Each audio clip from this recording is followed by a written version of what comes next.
If Caitlin Clark is the quote-unquote savior, if she's the golden girl, league versus Caitlin Clark, and that is just absolutely false. It is unfair to the women that have been. After Caitlin Clark's recent elimination from the playoffs, we're seeing some dramatic changes in ratings. What does this mean for the league? Let's break it down. If Caitlin Clark is the so-called savior of the WNBA, recent viewership numbers are raising some serious questions. Mainstream media might paint a rosy picture, but the reality is stark. Just look at this. Viewership for Game 1 plummeted from 1.8 million to a mere 161,000. That's a staggering drop of over 90%. What's going on here? This has to be disheartening for WNBA Commissioner Cathy Engelbert and her team. During the regular season, Clark alone drew in over 1.8 million viewers for some games. But now, without her, it's like the lights have gone dim. 3 games were played on Sunday, and not a single one managed to draw in significant numbers. We're talking about 0 sellouts. Without Caitlin, games are struggling to even reach 500,000 viewers. It's a nosedive that has fans and analysts alike questioning the league's future. To put it into perspective, the ratings for playoff games are embarrassing. The Atlanta Dream and New York Liberty, despite having their own star power, couldn't crack 410,000 viewers. It's like the playoff atmosphere has completely evaporated. Caitlin Clark didn't just play, she transformed the league.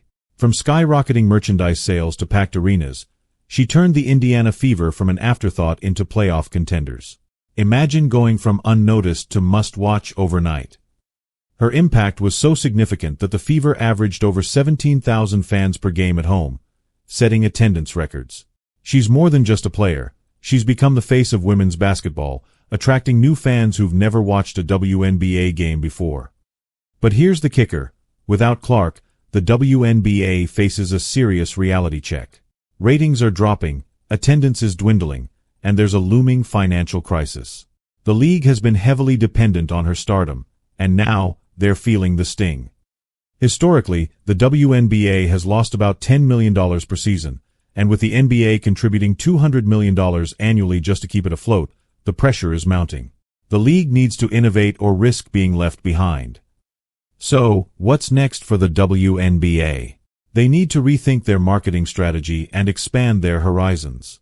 It's time to showcase more players, build rivalries, and create storylines that keep fans engaged, even when the big stars aren't on the court. Imagine a league where every player has a unique storyline. Think about rivalries that spark conversations and get people buzzing. It's about making every game feel like a must-watch event, regardless of who's playing. The WNBA can't rely solely on Caitlin Clark's impact. They need to cultivate new talent and maintain that momentum. The league has a unique opportunity to create a broader appeal, because the future of women's basketball depends on it.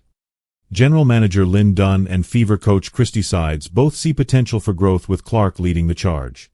They believe that if they nurture the talent in the league, they can challenge for championships in the coming years. Ultimately, the WNBA has a lot to learn from this situation. If they want to thrive, they need to innovate their marketing strategies, foster new talent, and keep fans engaged even when their star players are off the court. Thanks for tuning in.